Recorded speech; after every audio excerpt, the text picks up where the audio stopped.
What is the scariest story you know that is 100% true?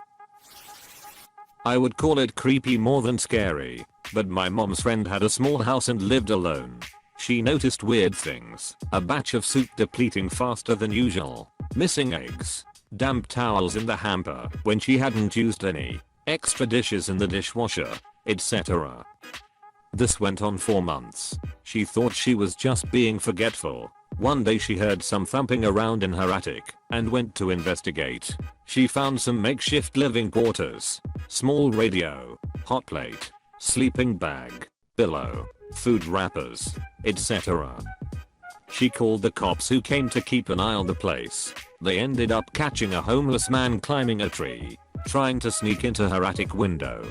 He had been doing this almost daily. He would wait for her to go to work, then go downstairs and help himself to food and amenities. The funny part about this story is they got to know each other throughout the ordeal, and the guy was actually very respectful, just down on his luck. She didn't press charges. Instead, let him move in, helped him get a job, and he lived in the attic until he got back on his feet. Creepy shit with a happy ending. Damp towels in the hamper when she hadn't used any, extra dishes in the dishwasher, and that's when she knew she'd found a keeper housemate. My mom was driving, and a guy ran out in the road, so she stopped, so she called and hit him. It was nighttime, so it was pretty dark out, and 3 other men emerged from the forest around, all trying to use the door handles of her car to get in. She locked them luckily, and gassed it to the nearest town. Remember to always lock your car after you start it, because if it wasn't unlocked who knows what would have happened to her.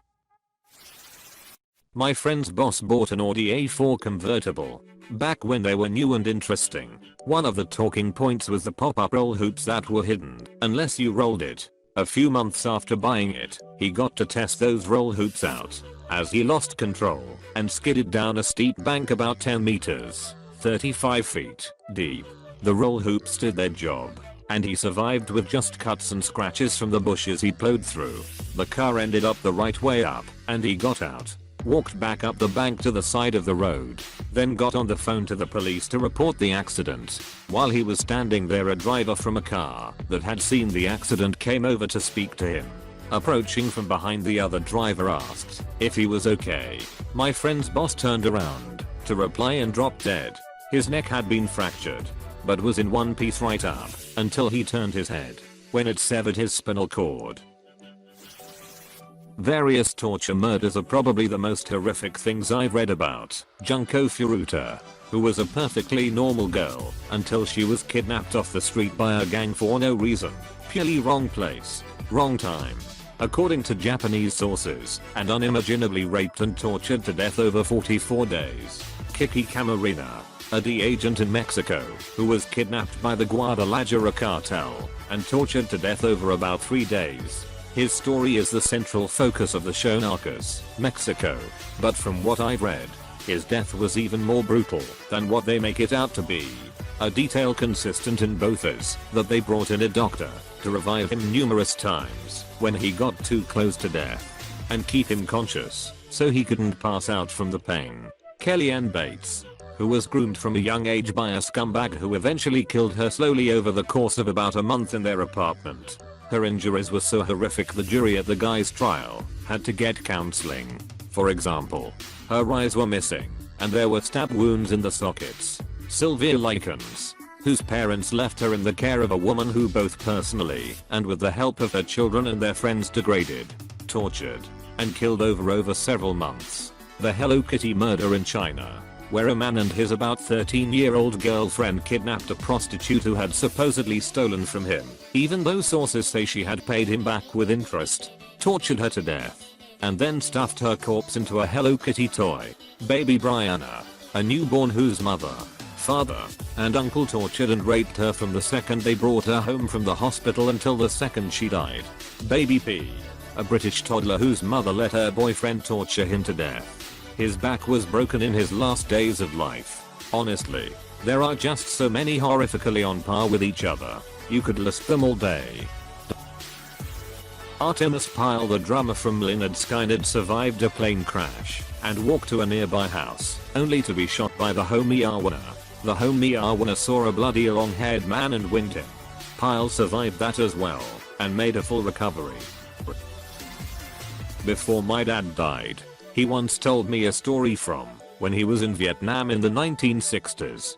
He told me about a mission where he and one other American with 5 CIDG strikers, South Vietnamese villagers turned fighters, were tasked to emplace seismic ground sensors along a trail network deep in the jungle. He said they were about 2 days into the mission when he and 2 of the strikers split off from the main group to go watch a nearby trail intersection. He said the jungle was pretty quiet that day, just the sounds of birds and bugs and an occasional monkey. He said they had been watching the trail intersection for about 3 or 4 hours and were deciding on whether to move further down the trail or to turn back and link up with the rest of the patrol. Before leaving the cover of the brush, my dad said he checked the trail ahead of them one last time and prepared his men to move. Now here is where the story gets interesting, and he told this part with absolute dead seriousness. He said just as he started to step out onto the trail, he sees a light-skinned black Union cavalry soldier in full battle laying alongside the trail just shy of the intersection. My dad said the Union soldier had 2 pistols, a Spencer rifle and a short curved club at his hip. As my dad was trying to process what he was seeing, the soldier looked directly at him and smiled. Then the soldier slowly placed a finger up to his lips, as if to tell him to be silent, and then motioned my dad back off the trail. My dad said he signaled for his men to remain hidden, and he recalled that as he slipped back into the jungle on one side of the trail, the Union soldier did the same on his side of the trail. Less than 10 seconds later, he said the lead element of a group of NVA, North Vietnamese Army soldiers, walked right through the trail intersection some 30 feet away. My dad estimated that the group was comprised of some 70-80 soldiers equipped with automatic rifles, light machine guns and rocket-propelled grenade launchers. He has no doubt that his entire team would have been wiped out on the spot. He said as soon as the enemy soldiers had passed, he and his team beat feet out of there as fast and as quietly as they could and rejoined with the rest of the patrol. He reported the enemy soldiers his team had encountered, but decided not to say anything about the soldier he had seen. My dad kept this secret for many years, only telling me just before he passed, and earlier only telling his grandmother on her deathbed in the 1970s. He said when he told his grandmother, she smiled and without opening her eyes told him, "You saw old Red Tom." Red Tom was my great-great-grandfather. He was a half-black/half Creek freeman who was a scout for the Union Army during the Civil War and later served with the U.S. Cavalry in the American West. He was known for carrying 2 pistols, a Spencer rifle and a Creek war club into battle.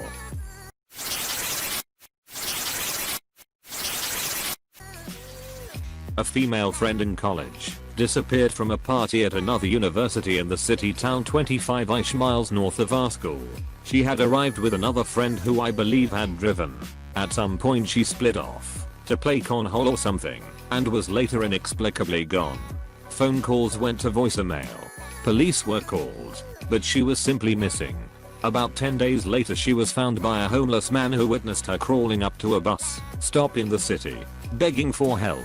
She had broken a leg and an arm, and was in very bad shape. At the quite large party, she had her drink secretly drugged, and was then led off by a group of men into their vehicle. She was taken to an apartment, where she was drugged, repeatedly raped, and locked in a small room in between with a bucket, to use as a bathroom. At one point, after being injected with heroin and raped, she somehow managed to convince one of her captors to allow her to use the actual bathroom to clean herself up. This bathroom had a small window to the outside, and with the shower running, she managed to squeeze out and fell from the 3rd story into a large hedge/bush. From there she crawled from the apartment complex to the road and bus stop, where the homeless man saw her and called police. Many cars stopped upon seeing her, making her captives unable to recapture her. 3 men were later arrested for the crime after surveillance cameras allowed police to locate the apartment which she jumped from.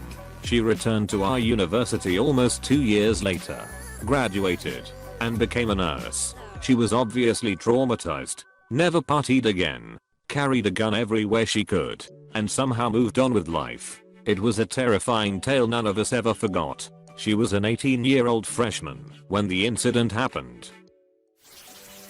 When my aunt was about 16, she was working at a grocery store and had a boss in his mid-20s. One day he called the house and was begging her to sneak out and hang out with him. She was considering it because it was her boss and she didn't want to say no. My mom, who is 2 years younger than her, always gets these incredibly spot-on gut feelings. She had one that night and begged my aunt not to go out with him. Thankfully she listened to my mom and told him no, which made him really angry. He ended up going out that night and meeting another girl. He took her out to some cliffs and raped her and pushed her off. Somehow she lived through this and was able to get him sent to prison. I feel so sorry for that girl and so thankful for my mom and her gut feelings. Always trust your gut. Not as scary as some of the stories here, but I was pretty horrified when my dad told me the story. There are some really big houses in the woods in my hometown. One of the owners went out drinking with his buddies and realized he forgot the key to the gate when he got home. So he decided to just climb the gate. While climbing in his drunken state he slips and his leg gets pierced by one of the spikes on the gate. He was hanging there but too afraid to call for his wife, since he was sure she would just open the automatic gate from inside the house, and since it was one of those gates that slides to the side it would just rip his leg off if she did. He was hanging there the entire night until his wife woke up, saw him and called the fire department. My dad, who is one of the firefighters that showed up, said they had to saw off the spike to get him off. Just imagine hanging from your own gate all night not being able to call for help.